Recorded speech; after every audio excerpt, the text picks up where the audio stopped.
Pep Guardiola's Barcelona in the 2008-2009 season represents a turning point in football history, both for the results achieved and for the way the team played, embodying a unique footballing philosophy. Guardiola, in his first season as the first-team coach, was a young, ambitious manager with a clear vision of the football he wanted to play. Having come through Barcelona's youth system and played under Johan Cruyff, Guardiola had inherited the principles of Dutch total football and ball possession, which he would later perfect and adapt into his system known as tiki-taka. This philosophy was based on an obsessive control of possession, continuous off-the-ball movement, and relentless pressure on opponents. The team lined up with a basic 4-3-3 formation, but this shape was extremely fluid in possession, adapting to the needs of the moment. In goal was Victor Valdés, who was not just a reliable goalkeeper, but also played a key role in building attacks from the back. The defense featured Dani Alves as the right back, who was practically an additional winger. His technical ability and energy were crucial for providing width and depth to the attack. Carles Puyol and Gerard Piqué formed the central defensive pairing, with Puyol embodying the fighting spirit of the team, and Piqué, younger and more technical, often acting as the defensive playmaker. On the left flank was Eric Abidal, a solid and reliable defender, less likely to push forward than Alves, but essential in maintaining the team's balance. The midfield was the beating heart of Barcelona's play.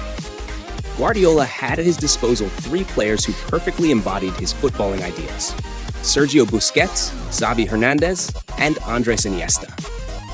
Busquets, whom Guardiola promoted from the youth team, played as a defensive midfielder in front of the defense. His ability to read the game, recover the ball, and distribute simple yet intelligent passes was fundamental to the tiki-taka system. Busquets was the first to initiate the build-up play and the first to close down spaces defensively, acting as the glue between defense and attack. Xavi was the true metronome of the team, controlling the tempo of matches, dictating the rhythm of possession, and distributing the ball with surgical precision. His vision and passing ability, both short and long, made him the brains of the Barcelona operation. Iniesta, on the other hand, was the more creative element in the midfield, an expert dribbler, capable of breaking through opposition lines with his progressive runs, always finding the right space to serve his teammates or create scoring opportunities. The forward line was equally dynamic and versatile. Lionel Messi, already an emerging star at the time, played primarily as a right winger, but with total freedom of movement. Guardiola often used him as a false nine, a role that revolutionized the concept of the striker in modern football. Messi, starting from a central position, would drop deep between the lines, confusing central defenders and creating spaces for other forwards to exploit. Thanks to his speed, dribbling, and finishing ability, Messi was devastating in this role and quickly became the focal point of Barcelona's attack. At the center of the attack was Samuel Eto'o, a dynamic, fast, and clinical striker, always ready to capitalize on Messi's movements and the chances created by the midfield's possession and through balls. On the left wing was Thierry Henry, another experienced champion who adapted to a wider role than he had played during his years as a central striker at Arsenal. Henry still possessed his dribbling ability and cutting runs toward the center, contributing with numerous goals and assists. Guardiola's system was built on several fundamental tactical principles. Ball possession was central. The team had to maintain control of the ball at all times, not just to defend, but to dominate and dictate the pace of the game.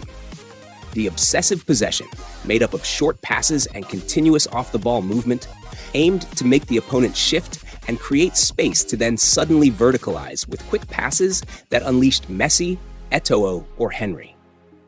This style of play was not sterile, but extremely effective, as Barcelona managed to create numerous scoring opportunities through patient build-up from the back and sudden accelerations. Another key principle was high pressing. Guardiola insisted that the team should recover the ball as quickly as possible after losing it, pressing opponents immediately in their half. This suffocating press, involving not just midfielders and attackers, but also defenders, often forced the opposition into mistakes, allowing Barcelona to regain control of the ball in dangerous areas. The team moved as one, with extraordinary tactical discipline, always maintaining a compact shape that made it difficult for opponents to break through their press. The 2008-2009 season was a complete triumph for Guardiola'S Barcelona. The team won La Liga with a comfortable margin over Real Madrid, asserting their dominance with spectacular and attacking football.